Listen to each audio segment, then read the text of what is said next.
Gold, trusted gold buyers. మీరు తాకట్టు పెట్టిన బంగారాన్ని విడిపించి ఈ రోజు ఉన్న మార్కెట్ ధరకు కొనబడను.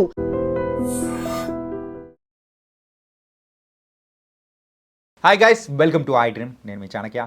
మనము స్టాక్ మార్కెట్లో ఇన్వెస్ట్ చేసేటప్పుడు మరి అందులో కూడా బోల్డ్ అని డిఫరెంట్ టైప్స్ ఆఫ్ సెక్టర్స్ అనేది కూడా ఉంటాయి. అండ్ అందులో ఇంట్రాడే అంటూ ఉంటారు, స్కాల్పింగ్ అంటూ ఉంటారు. అండ్ ఇలాంటి డిఫరెంట్ టైప్స్లో ఇన్వెస్ట్ చేయాలని కొంతమందికి ఆ ఎమోషన్స్కి తగ్గట్టు కూడా ఒకదానికి ఒకటి సంబంధం లేని టైంలో కూడా మరి సెలెక్ట్ చేసుకొని మనం ఇన్వెస్ట్మెంట్ చేస్తూ ఉంటాం. కానీ మెయిన్గా దాంట్లో డిఫరెన్స్ ఏంటా అనేది కూడా చాలామందికి తెలియకపోవచ్చు. కాబట్టి ఈ వీడియో మాత్రం పర్టికులర్గా మరి ఆ డిఫరెన్స్ ఏంటి, ఆ సెక్టర్స్లో ఉన్న మార్పుల వల్ల మనము దీంట్లో మనం ఎక్కువ సంపాదించుకోవచ్చు అండ్ డిఫికల్టీస్ ఎలా ఉంటాయి, వీటన్నిటి గురించి మనకు క్లియర్ ఎక్స్ప్లెనేషన్ ఇవ్వడానికి మన స్టాక్ మార్కెట్ ట్రైనర్ అండ్ అలాగే ఎక్స్పర్ట్ అయిన ఏఎస్ చక్రవర్తి గారు ఇప్పుడు మనతో పాటున్నారు. మరి సార్తో మాట్లాడదాం. ఆ డిఫరెంట్ టైప్స్ ఆఫ్ మరి స్టాక్ మార్కెట్లో ఏముంటాయి ఏంటి అనేది అడిగి తెలుసుకుందాం. Hi sir. నమస్తే సార్. నమస్తే చాణిక గారు. సార్ సో మీకు తర్వాత మీ ఐ డ్రీమ్ ఛానల్కి మరొకసారి ధన్యవాదాలు చెప్పుకుంటూ థ్యాంక్ యూ సార్. టాపిక్లోకి వెళ్దాం. మీరు అడగాలనుకుంది ఏంటో నాకు అర్థమైంది ఏంటంటే, స్టాక్ మార్కెట్లో భిన్న మనస్తత్వాలు ఉంటాయి, అభిప్రాయాలు ఉంటాయి, వ్యక్తిత్వాలు ఉంటాయి. సో ఇక్కడ చాలా రకాల ట్రేడింగ్స్ ఉంటాయి. సో ఈ రకరకాల ట్రేడింగ్ గురించి ఒకసారి బ్రీఫ్గా ఎక్స్ప్లెయిన్ చేస్తారా? అంటే ఫర్ ఎగ్జాంపుల్ ఇంట్రాడే ట్రేడింగ్ అంటే, స్కాల్పింగ్ అంటే, స్వింగ్ ట్రేడింగ్ అంటే, పొజిషన్ ట్రేడింగ్ అంటే, మూమెంటం ట్రేడింగ్ అంటే, ఇవి ఎలా చేయాలి అనేటువంటిది మీరు అడుగుతున్నారు. నాకు అర్థమైంది. చాణిక గారు, స్టాక్ మార్కెట్లోకి ఫస్ట్ మనం ఇంట్రాడే ట్రేడింగ్ గురించి డిస్కస్ చేద్దాం. అసలు ఇంట్రాడే ట్రేడింగ్ అంటే ఏంటో డిస్కస్ చేద్దాం. జనరల్గా స్టాక్ మార్కెట్ అంటే ఎన్ఎస్సి, బిఎస్సి స్టాక్ ఎక్స్చేంజెస్ అంతే కదా. మనం ఏదైనా ఒక స్టాక్ కొనాలంటే, షేర్లు కొనాలంటే ఎన్ఎస్సి, బిఎస్సిలో కొంటాం. So market NSE stock ex కానీ, బిఎస్సి స్టాక్ ఎక్స్ కానీ మార్కెట్స్ 9:15కి ఓపెన్ అవుతాయి, 3:30 క్లోజ్ అవుతాయి. సో మీరు 9:15 మార్కెట్లు ఓపెన్ అయిన తర్వాత పొజిషన్స్ తీసుకొని, అంటే పెరుగుతున్నటువంటి వాళ్ళు బై పొజిషన్స్ బిల్డ్ చేస్తారు, పడిపోతుంది అనుకుంటే వాళ్ళు సెల్ పొజిషన్ అంటే షార్ట్ పొజిషన్ బిల్డ్ చేస్తారు. ఏం చేసినా సరే వీళ్ళ యొక్క పొజిషన్స్ని 3:30 లోపల క్లోజ్ చేసేస్తే, either profit or loss whatever it may be, వాళ్ళ పొజిషన్ క్లోజ్ చేసేస్తే like the trading is called intraday trading అంటారు. ఓకే.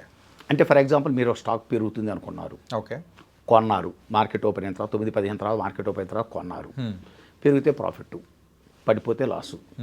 3:30 లోపల క్లోజ్ చేశారనుకోండి ఇంట్రాడే ట్రేడింగ్, పొజిషన్ క్లోజ్ అయిపోయింది, intraday trading profit loss book చేశారు. ఓకే. లేదా ఒక స్టాక్ పడిపోతుంది అనుకున్నారు అనుకోండి, సెల్ చేస్తారు, అంటే షార్ట్ పొజిషన్ బిల్ చేస్తారు, పడిపోతే ప్రాఫిట్, పెరిగితే లాస్.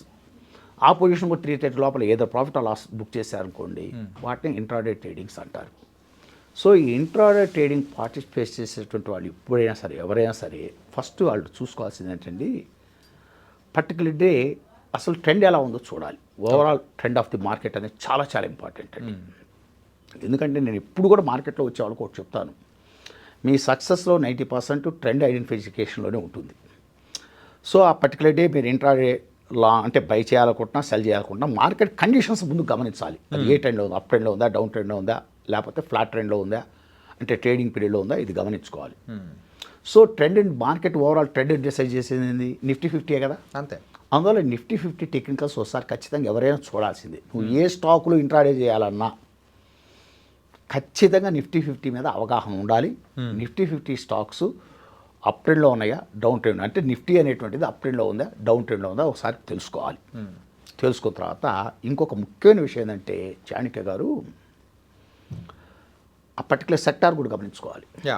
ఫర్ ఎగ్జాంపుల్ పోయిసారి మనం డిఫెన్స్ స్టాక్స్ చెప్పాం, డిఫెన్స్ స్టాక్స్ అన్నీ పెరిగినాయి చూడండి. మనం రికమెండ్ చేసిన తర్వాత తెల్లవారి నుంచే అసలు ఎంత బీభత్సంగా పెరిగినాయి డిఫెన్స్ స్టాక్స్ అన్ని. ఆ సెక్టార్ దాని ఎఫెక్ట్ మొత్తం సెక్టార్ మొత్తం లేచినాయి. ఎందుకంటే మీరు ఆ మార్కెట్ ట్రెండ్ని అంటే పర్ఫెక్ట్గా క్యాల్కులేట్ చేసి మీరు చెప్పారు. చెప్పాను. అదేవిధంగా డిఫెన్స్ సెక్టర్ చూడాలి, ఖచ్చితంగా కొనాలని కూడా చెప్పారు. స్టాక్స్ కూడా రికమెండ్ చేయడం జరిగింది. అంటే రికమెండేషన్గా సజెస్ట్ చేశారు. నేను ఎప్పుడు రికమెండ్ చేయను, సజెస్ట్ చేసి మీరు టెక్నికల్స్ ఫండమెంటల్స్ చూసుకొని కొనుక్కోండి, నేను సజెస్ట్ చేస్తున్నానని చెప్తాను. అలానే సెక్టార్ కూడా చూసుకోవాలి. మీరు ఏ స్టాక్ అయితే ఇంట్రాడే చేయాలనుకుంటున్నారో, అంటే కొనటం కానీ లేదు షార్ట్ కొట్టడం కానీ ఏదైనా చేయదలుచుకున్నారో, ఆ సెక్టారు ట్రెండ్ ఎలా ఉందో చూడాలి. ఓకే. అది అప్ ట్రెండ్లో ఉందా, డౌన్ ట్రెండ్లో, ఫ్లాట్ ట్రెండ్లో, అది కూడా గమనించుకోవాలండి.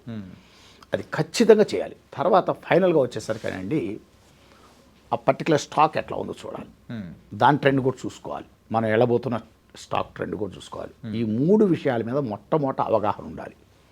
తర్వాత చాణక్య గారు ఇంట్రాడేలో 100% అమౌంట్ పెట్టాల్సిన పని.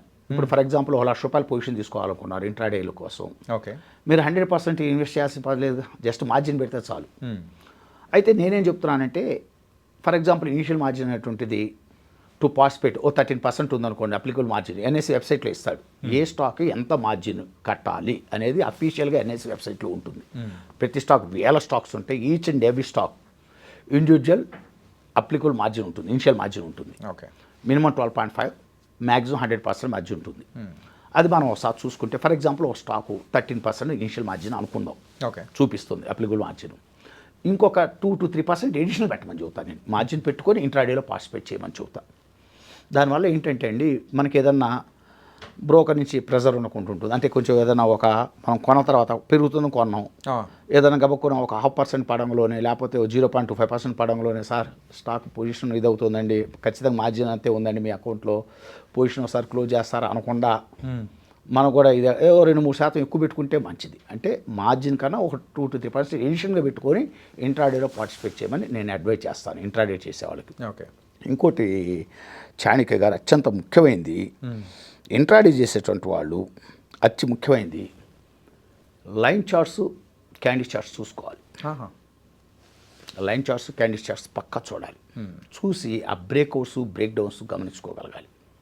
అది ఖచ్చితంగా చూడాల్సింది. ఆ బ్రేక్అవుట్స్, బ్రేక్ డౌన్స్ చూడలేదనుకోండి మీకు, ఎందుకంటే క్యాండిల్ చార్ట్స్లో ప్యాటర్న్స్ అర్థమైందండి. తర్వాత బ్రేక్అవుట్స్, బ్రేక్ డౌన్స్ ఖచ్చితంగా లైన్ చార్ట్లో కానీ ఇవన్నీ గమనించుకోవాలి ఇంట్రాడేస్ పర్టికులర్ స్టాకులు. తర్వాత టెక్నికల్ అనాలిసిస్ మీద మంచి అవగాహన కూడా ఉండాలండి. అంటే మనం స్టాక్ తీసుకునేటప్పుడు ట్రెండ్ ఇది పాజిటివ్లో ట్రెండ్లో ఉందా, నెగిటివ్ ట్రెండ్లో ఉందా, ఇవన్నీ ఎలా మనం ఐడెంటిఫై చేస్తామంటే కాంబినేషన్ ఆఫ్ మూవింగ్ యావరేజ్ చాలా బాగా ఉపయోగపడతాయండి. Sir combination of moving average అంటే 2 మూవింగ్ యావరేజ్లు, 2 మూవింగ్ యావరేజ్ అంటే 20 days SMA అని 50 days SMA అని అట్లా తీసుకుంటాం. 2 మూవింగ్ యావరేజ్లు తీసుకోవడం చాలా ఇంపార్టెంట్. ఓకే, తర్వాత RSI ఒకటి, రిలేటివ్ స్ట్రెంత్ ఇండెక్స్ ఒకటి, MACD ఒకటి, ఇవన్నీ చాలా చాలా ఇంపార్టెంట్ ఇంట్రాడే చేసేవాళ్ళకి. And one more important, intraday చేసేవాళ్ళు ఎప్పుడు కూడా అండి టెక్నికల్స్ చూసేటప్పుడు 5 minute చార్ట్ ఒకటి, ఓకే, 50 minute చార్ట్ ఒకటి, candles and 30 minutes candle charts ఇవన్నీ చూడాలి. 5 minutes, 50 minutes, 30 minutes candle charts ఖచ్చితంగా గమనించాలి ఇంట్రాడే చేసేవాళ్ళు.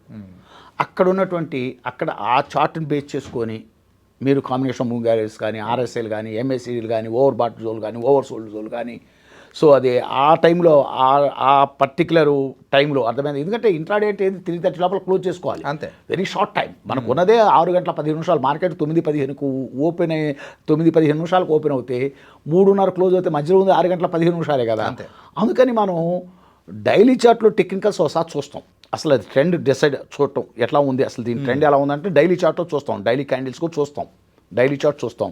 కానీ ఇంట్రాడే చేసేప్పుడు స్పెసిఫిక్గా మీరు ఈ యొక్క 5 minutes, 15 minutes, 30 minutes చార్ట్స్ ఇవన్నీ చూస్తూ అక్కడ కూడా వాటన్నిటిని కూడా ప్యాటర్న్స్ ఏమైనా ఉన్నాయా ఇవన్నీ కూడా గమనించుకోవాలండి. ఓకే, ఇవన్నీ గమనించుకోకుండా ఇంట్రాడే చేయటం చాలా తప్పు. అందులో one more important sentiment indicator కూడా చూసుకోవాలండి. సెంటిమెంటల్ ఇండికేటర్స్ అంటే వాల్యూమ్స్ ఎలా ఉన్నాయి కంపేర్ చేసుకోవాలి. ప్రీవియస్ డే తోటి ఇప్పటికి గత 10 రోజుల్లో వాల్యూమ్స్కి ఇప్పటికి వాల్యూమ్స్ ఏదైనా బాగా పికప్ అవుతున్నాయి అకౌంటర్లో.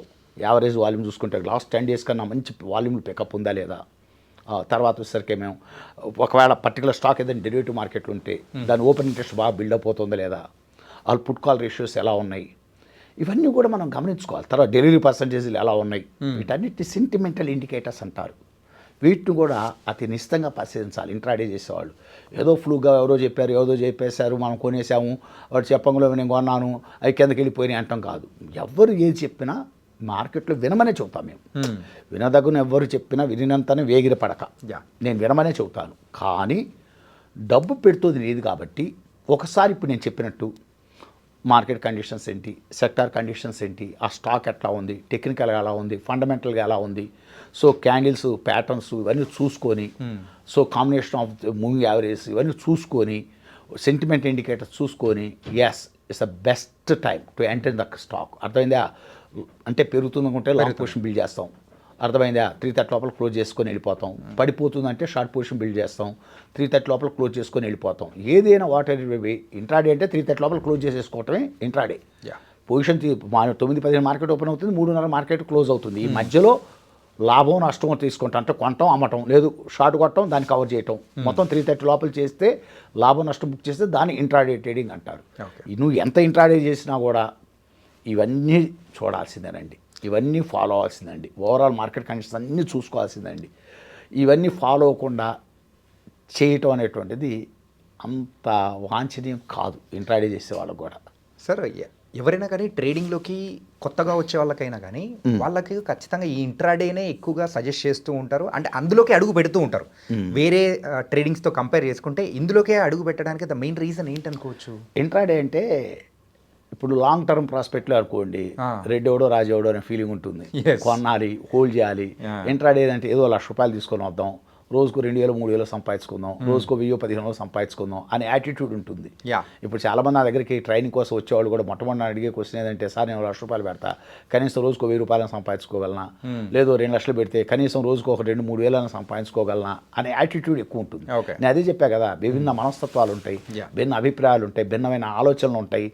వీటన్నిటిని బేస్ చేసుకొని ఎవరికి అనుకూలమైనటువంటి టైప్ ఆఫ్ ట్రేడింగ్ వాళ్ళు వెళ్తారు. ఇప్పుడు ఇంట్రాడే అనేది ఇలాంటి వాళ్ళు వస్తుంటారు. తర్వాత వన్ మోర్ ఇంపార్టెంట్ అండి, ఇంట్రాడే చేయాలి అనుకునేటువంటి వాళ్ళు ఆ స్టాక్ లిక్విడిటీ ఉంది కూడా చూసుకోవాలి. లిక్విడిటీ లేని స్టాక్స్లో చేయకూడదు. ఎప్పుడు జనరల్గా ఫ్రంట్ లైన్ స్టాక్స్ని సెలెక్ట్ చేసుకోమని చెప్తాను నేను. ఫ్రంట్ లైన్ స్టాక్స్ అంటే నిఫ్టీ 100 స్టాక్స్ లోపల చూసుకోండి ఎప్పుడైనా, చాలా బాగుంటాయి ఇంట్రాడేకి. నిఫ్టీ 50, నిఫ్టీ 100 లోపలికి ఉన్న స్టాక్స్ అయితే మటుకు ఖచ్చితంగా ఇస్తే best stocks, no doubt to participate intra trading. ఎందుకంటే ప్రాపర్ వాలటిలిటీ ఉంటుంది and one more proper liquidity ఉంటుంది. ఆల్ దీస్ థింగ్స్ ఖచ్చితంగా కన్సిడర్ చేయవలసిందే చాణక్య గారు. అంటే ఇంట్రాడే ట్రేడింగ్ అనగా ఏదో వరకు గబక్కున వచ్చాం పోయామని కాకుండా అన్నీ చూసుకొని, ఎందుకంటే డబ్బు పెట్టిన తర్వాత అండి మళ్ళీ చాలా కష్టపడ్డ సొమ్ము. నేను ఎప్పుడు ఏ వీడియో చెప్పినా అదే చెప్తాను, 1-4 సార్లు అన్నీ చెక్ చేసుకొని ట్రేడింగ్ చేయాలి. అది ఏ ట్రేడింగ్ అయినా సరే, ఇంట్రాడే ట్రేడింగ్ అయినా సరే. కానీ ఇందులో చిన్న అనిపించింది సార్, చిన్న డౌట్ ఏంటంటే మీరు చెప్పిన ఆ పాయింట్ అనేది కూడా చాలా వండర్ఫుల్ పాయింట్. చాలామంది వచ్చాము ఆ నాలెడ్జ్ అనేది కూడా తెలియకుండా, సో ఆ 100 లోపల చూసుకోకుండా బయటికి వెళ్ళిపోతూ ఉంటారు, ఏదో రిస్క్ గేమ్ అనేది ఆడుతూ ఉంటారు. ఎస్ ఇక్కడ 100 ఎందుకు చెప్పానంటేనండి, నిఫ్టీ 100 ఎందుకు చెప్పానంటే అండి, లిక్విడిటీ బాగుంటుంది, మార్కెట్తో పాటు మూవ్ అవుతుంటాయి, మార్కెట్ కండిషన్ బేస్ చేసుకొని మూవ్ అవుతుంటాయి. అందులో market conditions, sector conditions and stock వీటన్నిటిని బ్యాలెన్స్ చేసుకుంటూ మంచి లిక్విడిటీ ఉంటుంది, డెలివరీ బాగుంటాయి. అసలు మార్కెట్ మూవ్ అవ్వగానే మొట్టమొదటి లేచే ఇవే కదా, నిఫ్టీ 50 తర్వాత మన నెక్స్ట్ 50 లేచేది. అందువల్ల వీటిని ఖచ్చితంగా చూడమని చెబుతుంటాను. అది సో నైస్ అనాలిసిస్ సార్. మెయిన్గా అయితే ఇంట్రాడే అంటే ఏంటో తెలియని వాళ్ళకు కూడా సో చాలా చక్కటి అర్థమయ్యేలా కూడా మీ విశ్లేషణ అనేది కూడా చాలా బాగుంది. And thank you so much. Okay, thank you sir Chanakya గారు.